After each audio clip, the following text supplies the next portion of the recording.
আমরা ছোটোবেলায় তাবলিগ জামাতে যেতাম, এই মসজিদ ওই মসজিদ, তো দেখতাম সেখানে আমাদের যে মানে কাফেলা থাকতো, সেখানে কিন্তু দুই একজন স্মোকারও চলে যায় মাঝে মাঝে, তাই না? সেহেরি করেছি আমরা, সেহেরি করার পরে আমাদের এক বড় ভাইয়ের কি সেই নেশা, আমার সিগারেট কোথায়, আমি এখন কি খাবো, আমার সিগারেট কোথায়, তাবলিগ জামাতে। তারপরে মাশাআল্লাহ উনি তাবলিগ জামাতে গিয়ে আলহামদুলিল্লাহ এখন আল্লাহর ওলি হয়ে গেছে মাশাআল্লাহ। মানুষ এরকম মানুষ আছে না, সিগারেটের চেইন স্মোকার, নেশা।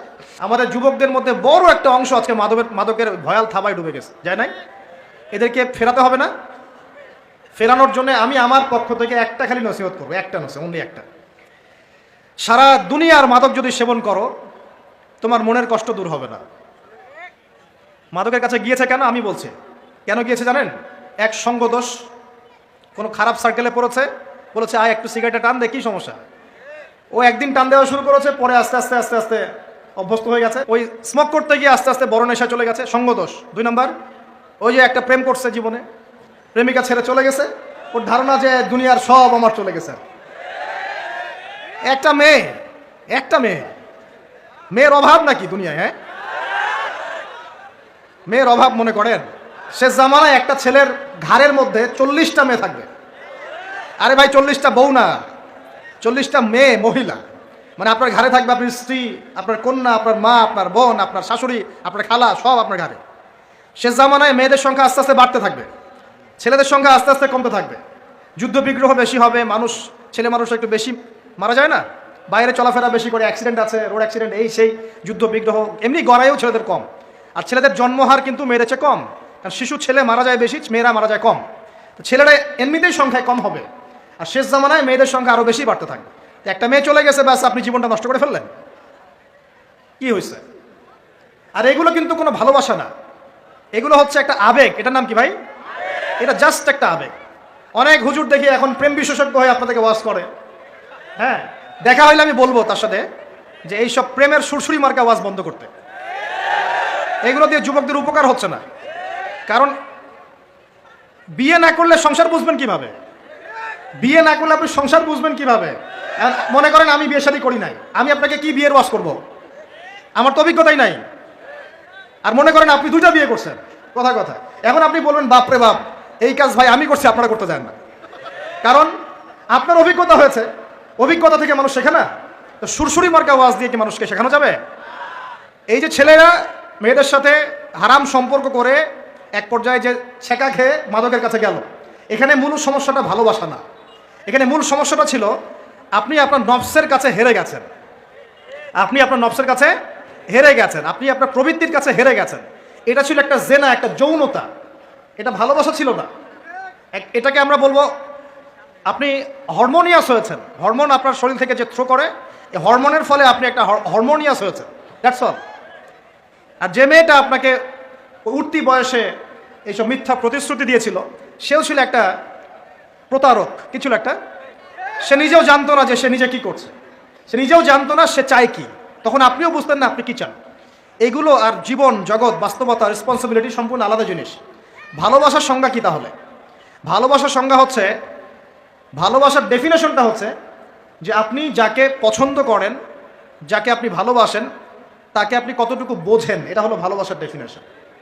আপনি তাকে বোঝেন কিনা, আপনি তার স্বপ্নের পাশে অংশীদার হতে পারছেন কিনা, তার যে লাইফের অ্যাম্বিশন, এখানে আপনি তার পাশে সাথ দিতে পারছেন কিনা, তার হাত ধরে থাকতে পারছেন কিনা, সে হোঁচট খেলে আপনি তার পাশে থাকতে পারছেন কিনা, হ্যাঁ, সে খারাপ সময় পার করলে আপনি তাকে সাপোর্ট দিতে পারছেন কিনা, আপনি তাকে কনফিডেন্স দিচ্ছেন কিনা, এগুলো ভালোবাসা। আমরা আমাদের সন্তানদেরকে ভালোবাসি না? সন্তান পড়ে গেলে আমরা হাত ধরে তুলি, ওঠো, কিছু হয়নি, আবার যাও, এটার নাম ভালোবাসা। আর এই যে নোংরা জেনা, হারাম অ্যাফেয়ার্স, এটার মূল জিনিসটা যৌনতা। এটা কি জিনিস ভাই? যৌনতা। যারা বলে না এখানে একটা ডিভাইন লাভ আছে, ঐশ্বরিক লাভ, আমি বলি একটা প্রতারণায়, ঐশ্বরিক লাভ না, এটা হচ্ছে শয়তানি লাভ। কারণ কি দেখেন, মনে করেন আপনি তাকে খুব ভালোবাসেন, সে আপনাকে অনেক ভালোবাসে, তাহলে এখন তার সাথে দেখা করেন না, দেখাটা বন্ধ করে দেন, হাত ধরেন না, জড়ায় ধরেন না, শারীরিক সম্পর্ক করেন না, আপনি এখানে তার সাথে পর্দা মেনটেন করেন, দেখেন পারেন কিনা। সে বলবে না আমি রাজি না, মেয়েও রাজি হবে না, ছেলেও রাজি হবে না, মেয়েও একটু সুরসুরি পছন্দ করে, ছেলেও পছন্দ করে। আর এদিকে তো বিয়ে কঠিন করে ফেলা হয়েছে, এদিকে আবার পর্নোগ্রাফি ছড়ায় দেওয়া হয়েছে, তো সব মিলায় এরা নিজের চরিত্রকে হেফাজত করতে ব্যর্থ হচ্ছে। সলিউশন কি? সলিউশন হচ্ছে ভালো কাজে ব্যস্ত থাকা, নামাজ ঠিকঠাক মতো পড়া, কোরআনকে সময় দেয়া, রিজিকের সোর্স তৈরি করে আল্লাহর কাছে একজন নেককার মেয়ে চেয়ে নেয়া, এবং দিনদারিতে দেখে একটা মেয়েকে বিয়ে করে ফেলা।